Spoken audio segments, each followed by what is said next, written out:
पैरों का वो छल्ला था, जैसे ही वो छल्ले को देखा लक्ष्मण दौड़ के गया, लक्ष्मण ने उठाया और कहा भैया भाभी के पैरों का छल्ला। क्या बोलते हैं उसको? बिछिया बोलते हैं। देखिए बिछिया।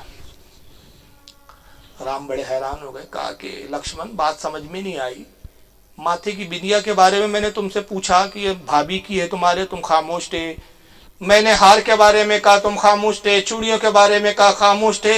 मैं आभूषण बताता रहा, तुम खामोश थे। लेकिन जैसे ही पैरों की जो है बिछिया मिली, छल्ला मिला छोटा सा, तुम खुद दौड़ के उठा लिया और कहा कि ये भाभी की है। तो लक्ष्मण बताओ ये तुमने कैसे पहचाना? लक्ष्मण कहता है कि भैया जब भी मैं भाभी के सामने आया हूं तो मैंने भाभी के पैरों को देखा है, चेहरे को कभी नहीं देखा है। तो पर्दा तो आपके यहां भी था कि पर्दा ये था कि एक देवर भी अपने भाभी के चेहरे को नहीं देखता था। और फिर ऐसे लोग इस्लाम पर एतराज करते हैं कि साहब इस्लाम में ये गलत है, वो गलत है, ये सही नहीं, वो सही नहीं।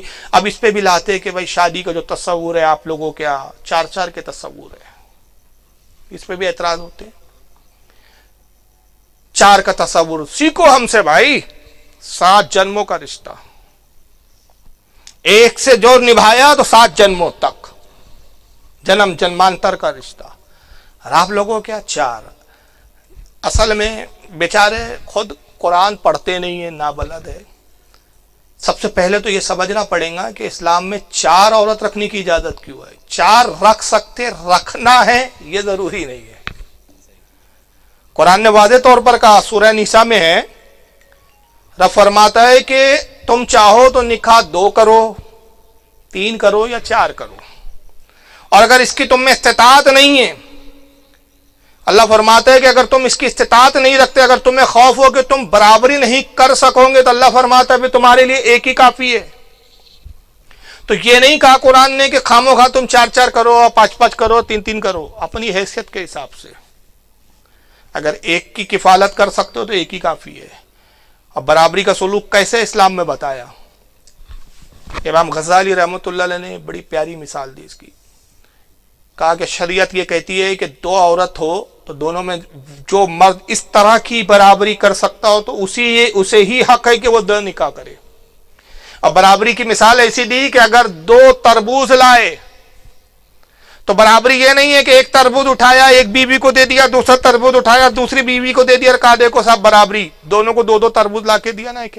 इमाम गज़ाली फरमाते नहीं, अगर एक का तरबूज फीका निकल गया तो उसके साथ नाइंसाफी हो जाएगी। तो बराबरी यह है कि दोनों तरबूज को आधा आधा काटे, इस तरबूज का आधा ले, उस तरबूज का आधा ले, इस तरबूज का आधा ले, उस तरबूज का आधा ले, इस तरह दोनों बीवियों को बंटवारा करे। यह है अदल। और आका ने फिर साथ में उसके एक तंबी भी फरमा दी, कहा कि सुनो, जो 2 निकाह करता है या 3 निकाह करता है और अपनी बीवियों के दरमियान में अदल नहीं कर सकता, कयामत का दिन इस तरह आएगा कि उसका एक बाजू झुका हुआ होगा और कौमें और लोग देखकर समझ लेंगे कि इसने अपनी बीवियों के साथ नाइंसाफी की थी, बराबरी का सलूक नहीं किया, और उस वक्त ये उसके लिए रसवाई का सबब बनेगा। वहां उसको रसवाई होगी, उस पर पूछ होंगी, उस पर गिरफ्त की जाएंगी। और याद रखिए अल्लाह की गिरफ्त कोई मामूली नहीं होती है। ये कोई दुनिया के जज और दुनिया की पुलिस की गिरफ्त नहीं है कि जनाब रिश्वत देके छोड़ दिया जाए। वहां गिरफ्त हो गई तो सजा ही है, वहां पे छोड़ नहीं है, छुटकारा नहीं है। तो अगर इत्तेदाल रख सकता है, अदल रख सकता है तो तब निकाह की इजाजत है, वरना नहीं है। लेकिन सवाल ये पैदा होता है कि ये 4 का तस्वुर क्यों दिया गया हमारे? असल में इसकी हिकमतें हैं। हमारे एक दोस्त है माशाल्लाह हयात है, सैयद कमरुद्दीन साहब, मुफ्ती आजम के मुरीद है, सभी जानते हैं। सैनिटरी की दुकान है जनाब की, कमर भाई बोलते हैं हम लोग। उनके एक ज़माने में काशी के एक पंडित आया करते थे, नल वगैरह, ये क्या बोलते हैं उसको यार, कौन सा कारोबार बोलते हैं उसको, हाँ सैनिटरी का। हमारे एजाज भाई भी उसी से ताल्लुक़ रखते हैं माशाल्लाह, सैनिटरी के आइटम रखते हैं। तो वो काशी के नल रखते थे, पंडित था, वो नल सप्लाई करता था। तो वो आके कमर भाई को हिंदुइज्म समझाता था। तो हमारे कमर भाई जो है थोड़े मसाइया टाइप के इसको खेलते थे। अब वो पंडित ये समझते थे, बीच में एक दौरा चला था ना घर वापसी, हमने कहा घर ही वापस होना है तो हज़रत आदम पहला घर है ना, वहां पे हो जाओ। तो देख लो आदम का धर्म क्या था, मजहब क्या था, इस्लाम था। तो वापस होंगे तो इस्लाम पर ही आना पड़ेगा ना। हम भी जो बोलते हैं घर वापसी, घर वापस आ जाना चाहिए। 365 को ले लिया तुमने, एक खुदा पहले आया ना, 365 बाद में आया, तो 365 को छोड़ो एक की तरफ आओ, यही तो घर वापसी है। तो वो एक बार ये हुआ कि कमर भाई से कहते यार हमारे एक दोस्त है, उनसे मैं आपको मिलाऊंगा। अब वो कई दिन चलता रहा, एक दिन साहब वो मिला दिया उन्होंने। तो पंडित जी आ गए साहब मिलने के लिए, गुफ्तगू शुरू हुई। तो पंडित जी ने पहले कहा देखो साहब फारूक साहब ऐसा है, फ्रैंकली बात करना है बोले अपने को। मैंने कहा बिल्कुल, आप खुलकर जो लैंग्वेज में जिस जबान में जैसा चाहे वैसा बोले, मैं बुरा नहीं मानूंगा, लेकिन मेरी भी शर्त है कि अगर मैं भी कुछ फ्रैंकली बोलूं तो आपको सुनना पड़ेगा। बोले हाँ नहीं बिल्कुल। बोले क्या अपन कोई बोले धर्म के ठेकेदार थोड़ी, आपने बोले समझना समझाना है। ये सारी बातें वहाबी हो या कोई भी हो उस वक्त तक ही करते हैं जब तक उनको लगता है कि नहीं अपन तो बहुत बड़े तुर्रम खां हैं, और जब उनके खिलाफ जाने लगती है तो वे चिड़चिड़ाहट आने लगती है। चलो बात शुरू। तो उन्होंने कहा साहब ये 4 शादी का क्या तस्वुर है? हमारे यहाँ देखो साहब एक पत्नी के साथ कई जन्म गुजार लेता है, और आप क्या बोले अजीब तस्वुर है, दुनिया में है तो 4 और फिर बोलते जन्नत में 70। यानी आप लोगों के अजीब ही मामला है। मैंने कहा असल में 4 शादी बुरी इसलिए लग रही है कि जिस जमाने में जिस दौर में हम बात कर रहे हैं इसके तकाजे और हैं, और जिस जमाने में 4 निकाह पैगंबर ने जब जायज करार दिया उस दौर के तकाजे और थे। दौर के हिसाब से बातों की अहमियत होती है, दौर बदल जाए तो कुछ बातें अजीब सी लगती है, लेकिन इसका यह मतलब नहीं होता कि वो बात गलत है।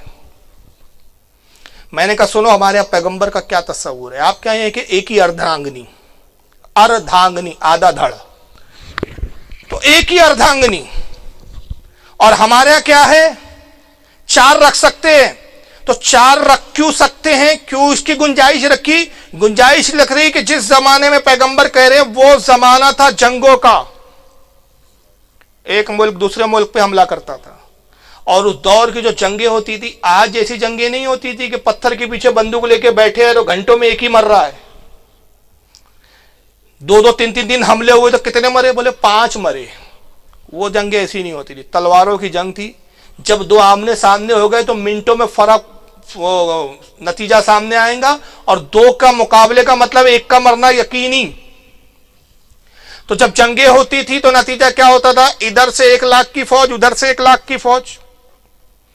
अब इधर भी लोग मरे उधर भी मरे, तो अब मुसलमान लड़ने गए, मुसलमान भी मरे। तो अगर मान लीजिए 1 लाख की फौज मुसलमानों की गई, 50,000 लोग उसमें मर गए, और 50,000 में समझ लीजिए कि आप 25,000 शादीशुदा थे, 25,000 कवारे थे।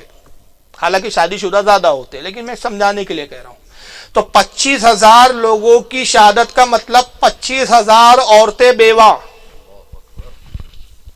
25,000 औरतों को अगर एक औरत का एक बच्चा पकड़ ले, अब जरूरी नहीं 1 हो 2 3 5 ज्यादा भी हो सकते, लेकिन एक पकड़ ले, तो एक ही जंग का नतीजा क्या हुआ कि 25,000 औरतें बेवा, 25,000 बच्चे यतीम। तो पैगंबर ने तस्वुर दिया कि तुम 1 बीवी रखो, 2 रखो, 3 रखो, 4 रखो, ताकि जब जंग से लौटे तो अपने वो अहबाब, वो तुम्हारे मुजाहिद दोस्त जो शहीद हो गए उनकी बेवाओं से निकाह कर लो, ताकि उन्हें सहारा मिल जाए, उनके बच्चे को बाप मिल जाए। और फिर बराबरी और अदल ऐसा रखा कि जब तुमने दूसरा निकाह कर लिया तो उस बीवी का भी प्रॉपर्टी में उतना ही हक है जितना पहली वाली का। यह नहीं है कि पहली वाली का ज्यादा दूसरी वाली का कम। फिर ये दूसरी वाली का जो बच्चे पैदा हुए इसका भी उतना ही हक जितना पहली बीवी से बच्चे पैदा हुए। बच्चों में प्रॉपर्टी की तकसीम में कोई कमी ज्यादती नहीं, ये अदल और इंसाफ। और आप क्या किया, जब आप क्या अर्धांगनी थी, एक ही धड़ को 7 जन्म तक लेके चलना है, तो अब जंग हुई, मरे तो क्या करे, सती कर दो, जला दो। तो मैंने बताइए इस्लाम का तस्वुर ज्यादा बेहतरीन लगता है आप क्या है कि आपका धर्म का ज्यादा लगता है। तो चिढ़ गए, कहा नहीं साहब उस जमाने में जंग होती थी, आज तो नहीं होती ना, तो आज आप ये कानून बदल क्यों नहीं देते। हमने कहा देखिए पहला जवाब तो इसका है कि हम कानून इसलिए नहीं बदल देते कि जिसने कानून बनाया उसको इख्तियार है कि वो बदले। जिन्होंने बनाया ही नहीं, जिनकी बनाने की औकात नहीं, वो बदलने की हैसियत नहीं रखते। तो ये कानून अल्लाह ने बनाया, वो चाहे तो मनसूख करे, अब मनसूख के लिए नबी की जरूरत, नबी है नहीं। और कानून में ये है, ये नहीं है कि चार करनी ही पड़ेंगी, कर सकते तो कंडीशन पाई जाएंगी, जरूरत महसूस होंगी तो की जाएंगी, और अगर नहीं जरूरत होगी तो करने की जरूरत ही नहीं। तो आज भी जरूरत पड़ सकती है। मैंने जंग की उस दौर की मिसाल दी, आज भी हो सकता है कि एक शख्स निकाह करे और उसकी जो बीवी है ऐसी बीमार हो जाए कि वो किसी काबिल ही नहीं, नस्ल नहीं बढ़ सकती, तो अब कंडीशन पाई जा रही है तो शरीयत ने रखा है गुंजाइश कि दूसरी कर सकता है। ये नहीं शरीयत ने कहा जाओ अब अय्याशियां करो, इधर उधर मुंह मारो और हराम नस्ल पैदा करो, और हराम ऐसे बच्चे पैदा करो कि वो बच्चे बड़े हो तो बाप को भी कोसते हुए नजर आए कि कम बखत ने अपनी अय्याशी के लिए हमें तो पैदा करके छोड़ दिया, हमें नाम तक नहीं दिया, और वो सारी जिंदगी वो बच्चा